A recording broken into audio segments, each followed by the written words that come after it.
السلام علیکم ورحمۃ اللہ وبرکاتہ۔ نحمدہ و نصلی و نسلم علی رسولہ الکریم، اما بعد فاعوذ باللہ من الشیطان الرجیم، بسم اللہ الرحمن الرحیم۔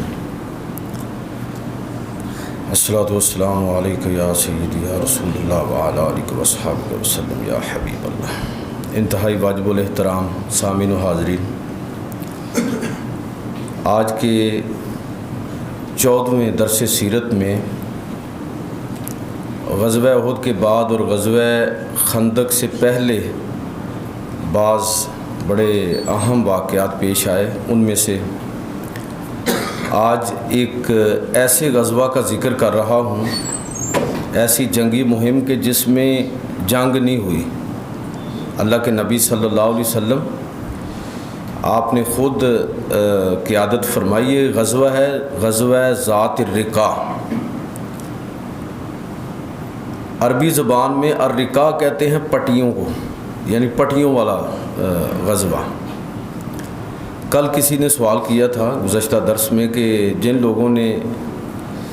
مرزا شفقت صاحب نے یہ سوال کیا تھا کہ جن لوگوں نے غداری کی، بدعہدی کی اور صحابہ کرام کی ایک جماعت کو، 10 لوگوں کی جماعت کو شہید کیا، پھر 70 لوگوں کی ایک بڑی جماعت تھی جن کو شہید کیا گیا، تو ان کے ساتھ پھر کیا معاملہ ہوا؟ تو اللہ کے نبی صلی اللہ علیہ وسلم، یہ غزوہ ذات الرقاع جو ہے یہ اسی سلسلے کی کڑی ہے کہ نبی کریم صلی اللہ علیہ وسلم نجد کے ان مختلف قبائل کو سزا دینے کے لیے آپ نے لشکر منظم فرمایا، قیادت فرمائی اور خود تشریف لے گئے۔ جنگ نہیں ہوئی کیونکہ یہ سارے بدو قبائل تھے، اور جب ان کو پتہ چلا کہ نبی صلی اللہ علیہ وسلم اپنے اصحاب کے ساتھ تشریف لا رہے ہیں تو یہ ادھر ادھر بھاگ بھوگ گئے اور منتشر ہو گئے۔ لیکن اس غزوہ کے اندر جنگ تو نہیں ہوئی، لیکن بعض واقعات، بڑے اہم واقعات جو ہے ان کا وقوع ہوا۔ وہی واقعات میں آج آپ کو سنا رہا ہوں، اور ان کے اندر بڑی چیزیں ہمارے سیکھنے والی ہیں اور سمجھنے والی ہیں۔ مثلاً ایک تو یہ کہ حضرت ابو موسیٰ اشعری رضی اللہ تعالیٰ عنہ بڑے نامور صحابی ہیں، ان سے سوال ہوا بعد کے دور میں کہ یہ جو غزوہ ہے غزوہ ذات الرقاع، اس کا یہ نام کیوں، یہ پٹیوں والا غزوہ، پٹیوں والی جنگ، تو اس غزوہ کا یہ نام کیوں تھا؟ سوال کیا آپ کے شاگردوں نے، تو پھر آپ نے اس کا جواب دیا کہ اصل میں ہوا یہ صحیح مسلم اور صحیح بخاری کے اندر یہ روایت موجود ہے کہ حضرت ابو موسیٰ اشعری رضی اللہ تعالیٰ عنہ آپ نے بیان فرمایا کہ اصل میں ہوا یہ کہ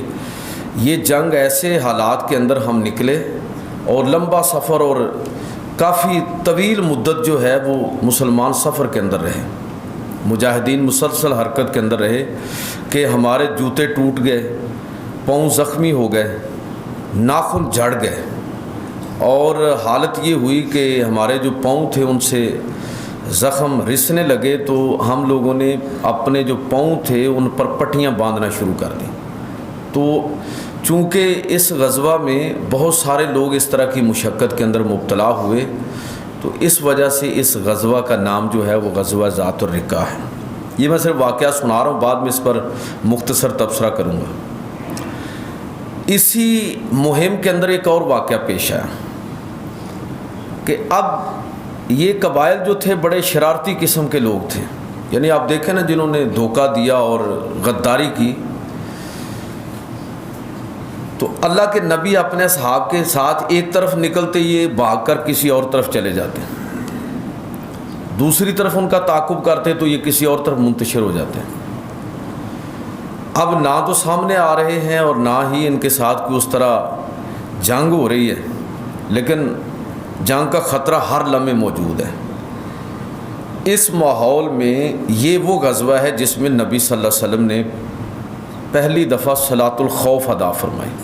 صلاۃ الخوف کا مطلب ہوتا ہے کہ دشمن کے حملے کا خطرہ ہو یا جنگ ہو رہی ہو، دونوں صورتوں میں، اور لوگ یہ چاہیں کہ ایک ہی امام کے پیچھے نماز پڑھنی ہے، تو پھر امام یہ کرے گا کہ وہ آدھے لوگوں کو تو دشمن کے مقابلے میں کھڑا رکھے تاکہ ایسا نہ ہو کہ اچانک وہ حملہ ہو جائے، اور باقی لوگ جو ہیں امام کے پیچھے نماز پڑھ لیں گے۔ 2 رکعتیں ہیں سفر میں تو 1 رکعت۔ اللہ کے نبی صلی اللہ علیہ وسلم نے بھی ایسا ہی فرمایا۔ پوری تفصیل جو ہے اس کی حدیث اور سیرت کی کتابوں میں موجود ہے کہ نبی صلی اللہ علیہ وسلم پہلی رکعت آپ نے آدھے صحابہ کو پڑھائی، پھر آپ دوسری رکعت کے لیے کھڑے ہو گئے اور مسلسل آپ کھڑے رہے، اس میں جو بھی آپ نے پڑھنا تھا پڑھتے رہے۔ جو پیچھے لوگ تھے انہوں نے دوسری رکعت اپنی پڑھی، یعنی امام کی، اب امام سے الگ انہوں نے اپنی رکعت پوری کی اور وہ لوگ چلے گئے۔ اب دوسرے لوگ آئے ہیں اور ان کو نبی صلی اللہ علیہ وسلم نے دوسری رکعت پڑھائی جو آپ کی دوسری تھی اور ان کی پہلی تھی، اور پھر آپ صلی اللہ علیہ وسلم 1 رکعت پڑھا کے آپ قاعدے میں انتظار کرتے رہے۔ اتنی دیر میں ان لوگوں نے دوسری رکعت اپنی پوری کر لی اور پھر آپ صلی اللہ علیہ وسلم نے سلام پھیرا۔ یہ ایک طریقہ جو ہے روایت کے اندر حدیثوں میں ذکر ہوا ہے۔ تو صلاۃ الخوف کا جو واقعہ تھا وہ اسی غزوہ کے اندر پیش آیا۔ اس کی ایک اور شکل بھی بیان ہوئی ہے کہ آپ صلی اللہ علیہ وسلم نے 2 رکعتیں پڑھائی تھیں۔ اس سے بعض لوگوں نے احناف کے علاوہ باقی لوگوں نے استدلال یہ کیا کہ سفر کے اندر قصر جو ہے، احناف کا نقطہ نظر یہ ہے کہ سفر میں قصر لازم ہے، واجب ہے، جبکہ باقی تینوں ائمہ کا نقطہ نظر یہ ہے کہ قصر نماز اگر کوئی مسافر پوری بھی پڑھنا چاہے سفر میں تو پڑھ سکتا ہے، اور اسی روایت سے وہ استدلال کرتے ہیں کہ نبی صلی اللہ علیہ وسلم نے 2 رکعتیں پڑھائیں، یعنی کسی ایک موقع پر 1 رکعت پڑھائی ہوگی اور پھر کسی دوسرے موقع پر 2 رکعتیں آپ نے پڑھائیں۔ تو اس سے یہ استدلال بھی ہے کہ اگر سفر میں کوئی پوری نماز پڑھنا چاہے تو اس کو اجازت ہے۔ احناف کا نقطہ نظر یہ ہے کہ پوری نماز پڑھنا بالکل درست نہیں ہے، اس کو قصر ہی ہر حال میں کرنی ہوگی۔ تیسرا واقعہ جو اس سفر کے اندر حضرت جابر بن عبداللہ رضی اللہ تعالیٰ عنہ اس کے راوی ہیں، کہتے ہیں کہ ہم واپسی پر تھے، اس غزوہ سے لوٹ رہے تھے اور ایک جگہ دوپہر آ گئی، صحرائی علاقہ تھا، ببول کے درخت تھے، اور صحابہ نبی صلی اللہ علیہ وسلم نے فرمایا کہ بھئی آرام کر لو تھوڑا۔ تو سارے لوگ درختوں کے نیچے ادھر ادھر بیٹھ کے آرام کرنے لگے، زیادہ تر لوگ جو ہے وہ سو گئے۔ اسی حال میں ایک شخص، ایک بدو جو ہے، اس نے نبی کریم صلی اللہ علیہ وسلم کو ایک جگہ سوئے ہوئے دیکھا، تو آپ نے اپنی تلوار جو تھی وہ درخت کے ساتھ لٹکائی ہوئی تھی، تو اس نے وہ تلوار پکڑی اور رسول خدا صلی اللہ علیہ وسلم کے سر پر کھڑا ہو کے، کہ ظاہر ہے اب کوئی ارد گرد قریب ہے بھی نہیں اور موقع بھی نہیں ہے، یہ نہاتے ہیں اور میرے ہاتھ میں تلوار ہے، تو اس نے یہ چیلنج کیا کہ حضور کو آواز دی اور اٹھایا اور کہا کہ اب تمہیں مجھ سے کون بچائے گا؟ تو نبی کریم صلی اللہ علیہ وسلم نے صرف ایک لفظ بولا، اللہ۔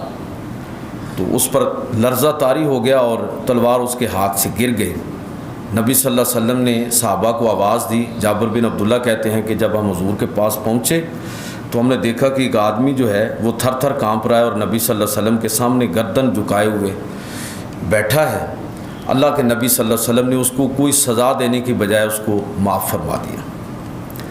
میں یہ سارے واقعہ ذرا سنا لوں، پھر عمومی اس پر تبصرہ کروں گا۔ ایک اور واقعہ اس موقع پر یہ بھی پیش ہے، اس کے راوی بھی حضرت جابر بن عبداللہ ہیں، کہ اسی غزوہ میں ایسا ہوا کہ کسی گھر کا کوئی فرد قتل ہو گیا کفار میں سے، اور گھر کا جو سربراہ تھا جب وہ واپس آیا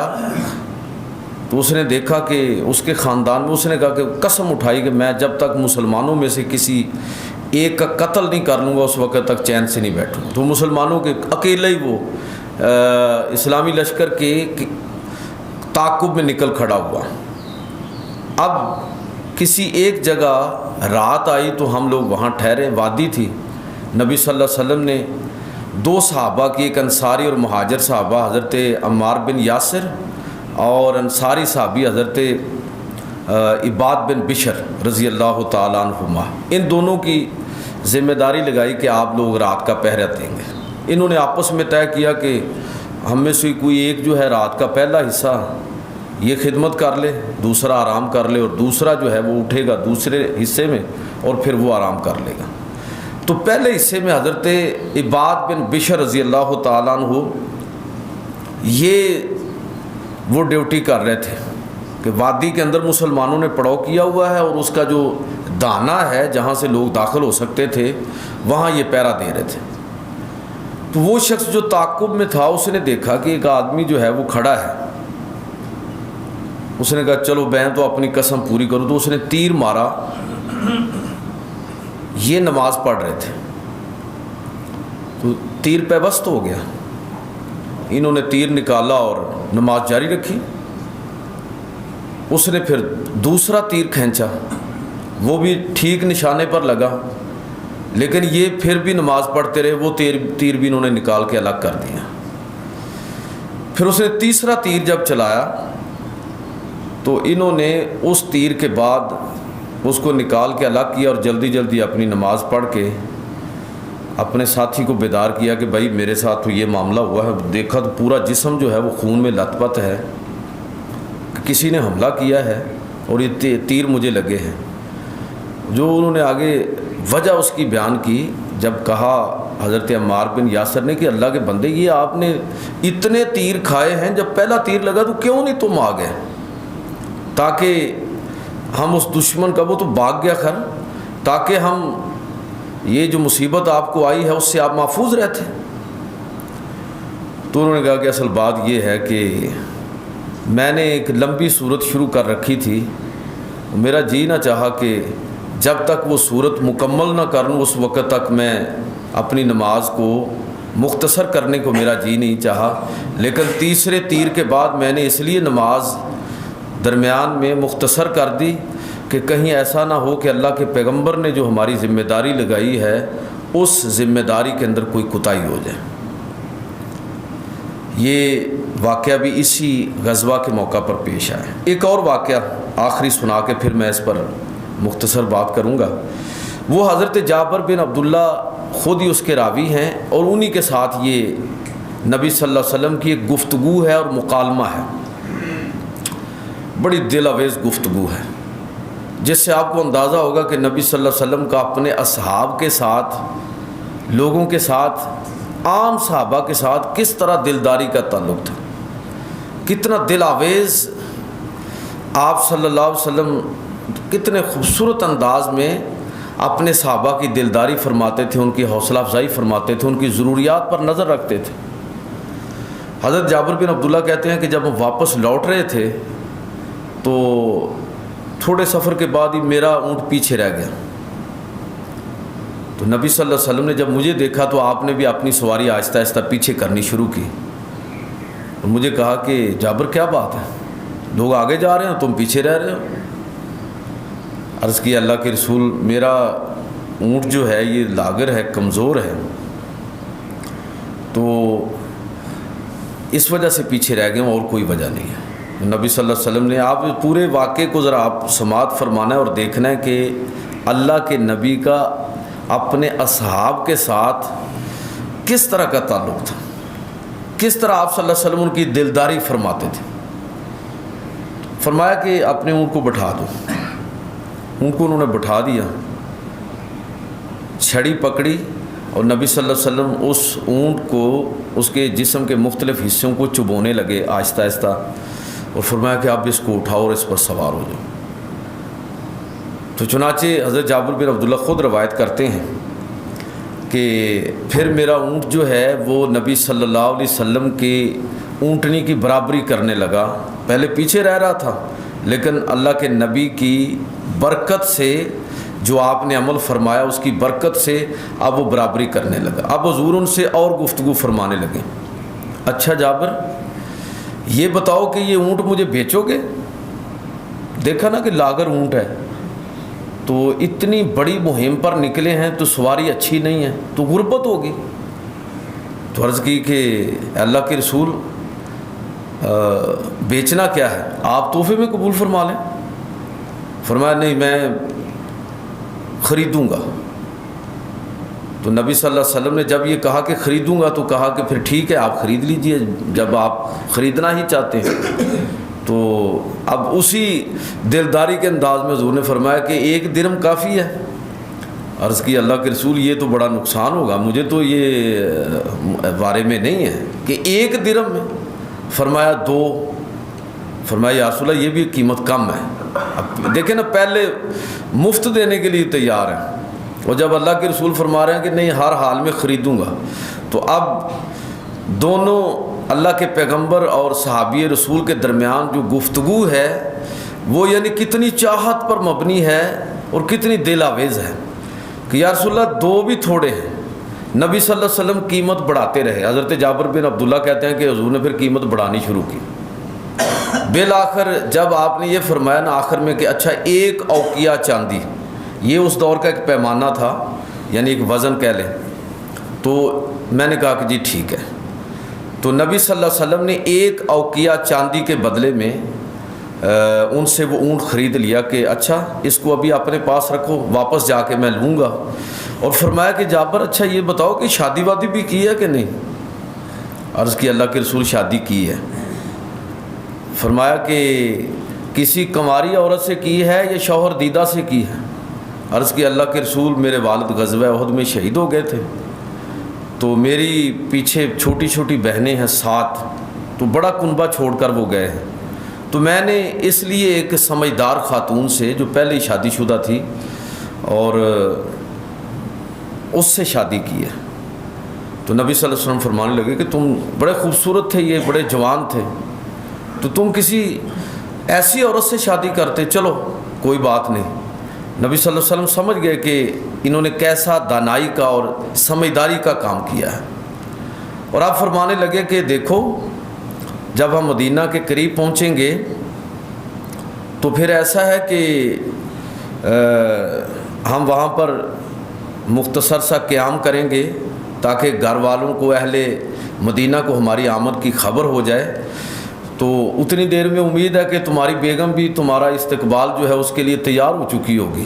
وہ گو تکیہ لگا لے گی, گھر کی صفائی کر لے گی. تو حضرت جابر بن عبداللہ کہنے لگے اللہ کے رسول ہمارے گھر میں کوئی گو تکیہ نہیں ہے, ایسی کوئی چیز ہے ہی نہیں. تو آپ نے فرمایا کہ فکر نہ کرو, انشاءاللہ جب تم واپس جاؤ گے اور محنت کرو گے تو اللہ رب العزت تمہیں وہ ساری برکتیں عطا فرمائے گا. یہ ساری گفتگو جو ہے اگر آپ اس کو عربی متن کے ساتھ یا ترجمے کے ساتھ پڑھیں, میں نے تو اپنے انداز میں اس کو بیان کیا, اتنی خوبصورت ہے کہ نبی صلی اللہ علیہ وسلم اپنے اصحاب کے ساتھ کس طرح کی تعلق رکھتے تھے, کس طرح کا ان کے ساتھ آپ صلی اللہ علیہ وسلم اپنا رویہ رکھتے تھے, اور باہمی تعلقات کو کس طرح نبی صلی اللہ علیہ وسلم جو ہے وہ تشکیل دیتے تھے, اس واقعے سے ہمیں سمجھ آتا ہے. میں یہ جتنے 5 واقعات میں نے آپ کی خدمت میں عرض کیے جو خاص اس غزوہ کے اندر پیش ہے, ان غزوات سے جو اس غزوے سے جو ہمیں ان سارے واقعات سے جو اسباق حاصل ہوتے ہیں, وہ چیزیں ہمارے سیکھنے اور سمجھنے والی ہیں. اس میں پہلی چیز تو یہ ہے کہ حضرت ابو موسیٰ اشعری رضی اللہ تعالیٰ عنہ نے جب اس غزوہ کی وجہ تسمیہ ذکر کی کہ اس میں ہم نے اپنے پاؤں پر پٹیاں لپیٹی تھیں, بڑے مشکل حالات تھے. ایک بات تو میں سمجھتا ہوں کہ ایک بار پھر ہمیں سمجھ آتی ہے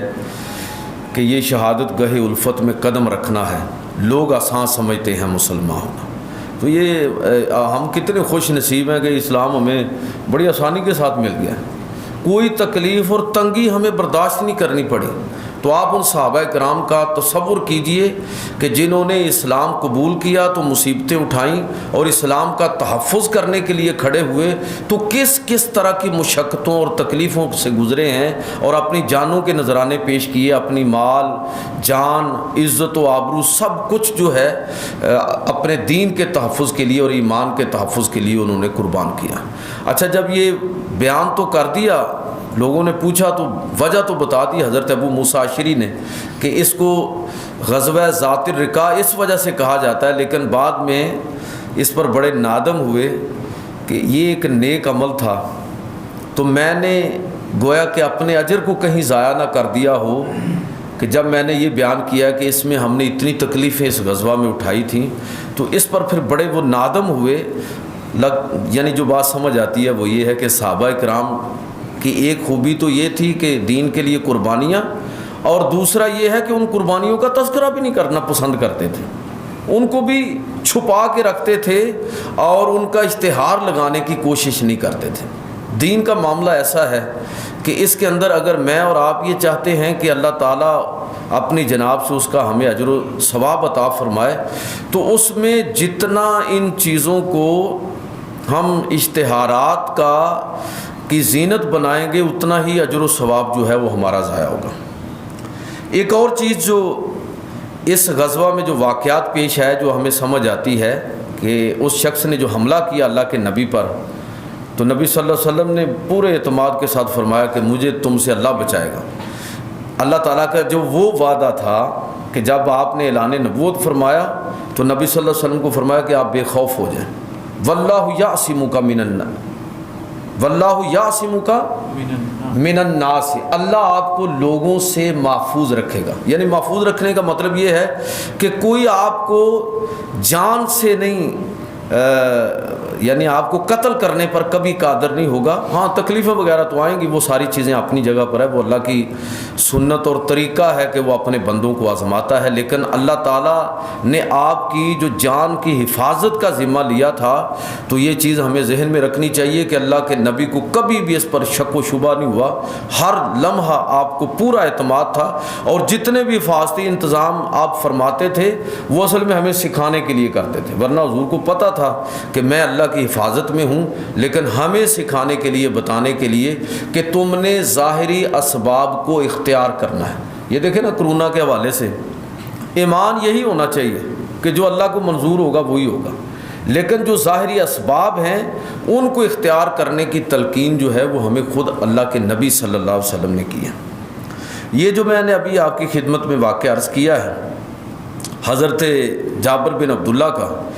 اس سے یہ بات سمجھ آتی ہے کہ نبی صلی اللہ علیہ وسلم، دیکھیں اب ہمیں حضور صلی اللہ علیہ وسلم کی اب سنگت ہمیں تو نصیب نہیں ہوئی، ہم تو اس سے محروم رہے، لیکن آپ صلی اللہ علیہ وسلم کی زندگی کے ان احوال کو پڑھ کے کم از کم ہم یہ تصور کر سکتے ہیں کہ اللہ کے نبی اپنے اصحاب کے ساتھ کس طرح کا رویہ آپ کا تھا، اور کم از کم ہم یہ خواہش تو کر سکتے ہیں کہ اے اللہ ہمیں اگر اس دنیا میں یہ موقع نہیں ملا تیرے پیارے حبیب صلی اللہ علیہ وسلم کی مجلس کے اندر بیٹھنے کا، آپ صلی اللہ علیہ وسلم جس انداز میں اپنے اصحاب اور اپنے امتیوں سے محبت رکھتے تھے، اگر ہمیں اس کا کوئی نظارہ کرنے کا موقع نہیں ملا تو کم از کم یہ خواہش تو کر سکتے ہیں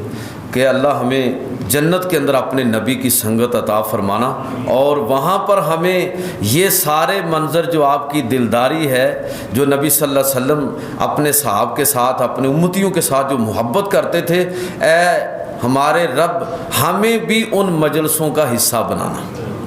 اور آخری بات کر کے جو میں ختم کرنے لگا، ایک بات یہ بھی اس سے سمجھ آتی ہے کہ نبی کریم صلی اللہ علیہ وسلم، یہ دیکھیں یہ جو ہمارے کم از کم مذہبی لوگوں کو سیاسی لوگوں کی طرح نہیں ہونا چاہیے۔ خیر میں تو سیاست کے حوالے سے بھی میرا الگ ہی نقطہ نظر ہے، آپ اکثر وہ سنتے بھی رہتے ہیں، تو مذہبی لوگ، میں یہ اصطلاح بھی بڑے نا اس وجہ سے استعمال، ورنہ میں کہتا ہوں کہ مذہبی لوگ کا مطلب یہ ہے کہ باقی لوگ غیر مذہبی ہیں، لیکن چونکہ عام یہ ٹرم ہم استعمال کرتے ہیں اس لیے میں بول رہا ہوں کہ وہ لوگ جو دین کی دعوت اور تبلیغ کا کام کرنے والے لوگ ہیں، خاص طور پر اس پر ایک مشن کی صورت میں، ان کو کوئی ایسا پروٹوکول اپنے لیے وضع نہیں کرنا چاہیے کہ جس سے عام لوگوں سے وہ دور ہو جائیں، اور وہ جو باہمی تعلق ہے، دیکھیں اگر آپ وہ پروٹوکول گھڑ لیں گے نا تو پھر ٹھیک ہے، بادشاہوں جیسا روب و دبدبہ تو آپ کا بن جائے گا، یہ بات تو ٹھیک ہے، لیکن آپ لوگوں کی اصلاح کرنا، لوگوں کے حالات سے واقف ہونا، ان کی مدد کرنے کے لیے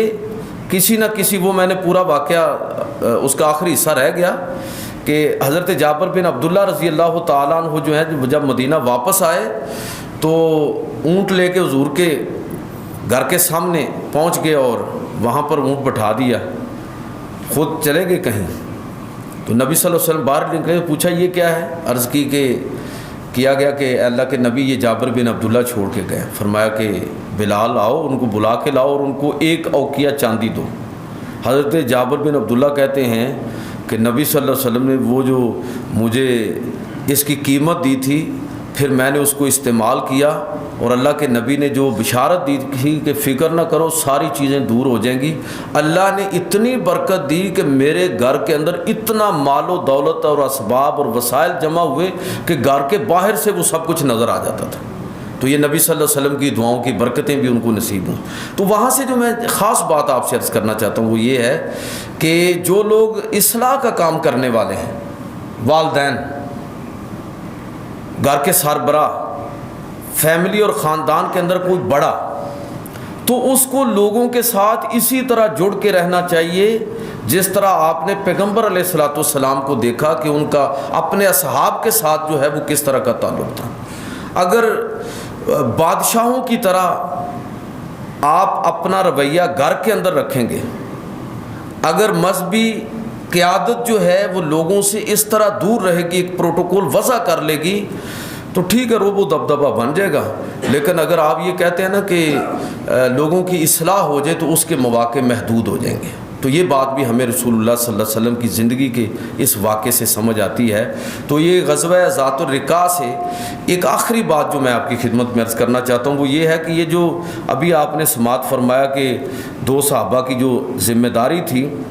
اور تیر لگا، دوسرا تیر لگا اور تیسرا تیر، 2 چیزیں سمجھ آتی ہیں۔ ایک تو یہ ہے کہ آپ یہ دیکھیے کہ اتنی بڑی مہم کے اندر بھی ان کا قرآن کی تلاوت کے حوالے سے تھکے ہوئے ہیں، لیکن ذوق کیا ہے کہ تلاوت ایک بڑی صورت شروع کر لی ہے، اور اب جی یہ چاہ رہا ہے کہ جب تک یہ صورت مکمل نہ ہو اس وقت تک نماز ختم نہ کروں۔ یہ 3 تیر لگے ہیں، لیکن پھر بھی ان کو فکر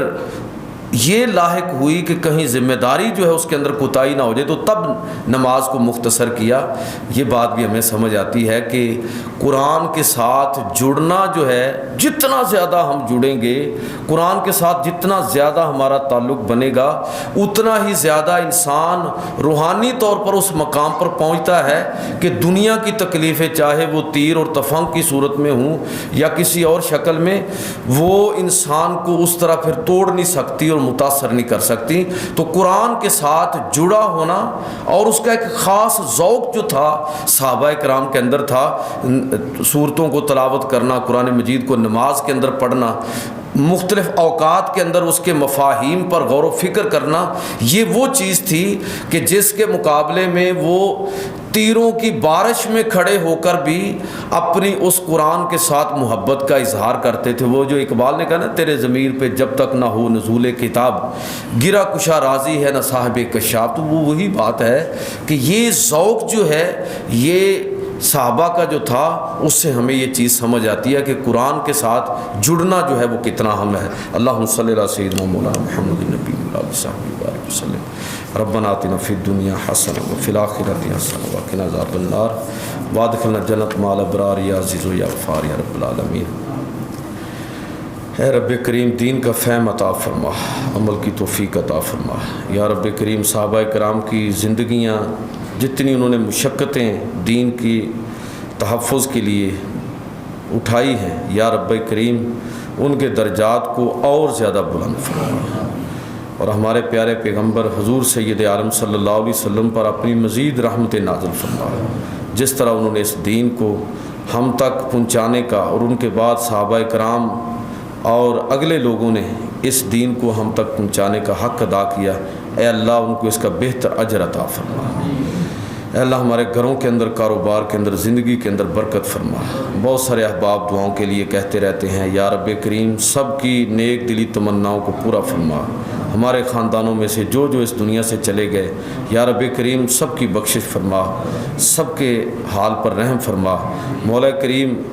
یہ کرونا وبا کی صورت میں جو پوری انسانیت تکلیف کے اندر مبتلا ہے، اے اللہ پوری انسانیت کو اس وبا سے نجات عطا فرما۔ فصلی اللہ تعالی علی رسولہ خیر خلقہ محمد و آلہ وصحبہ۔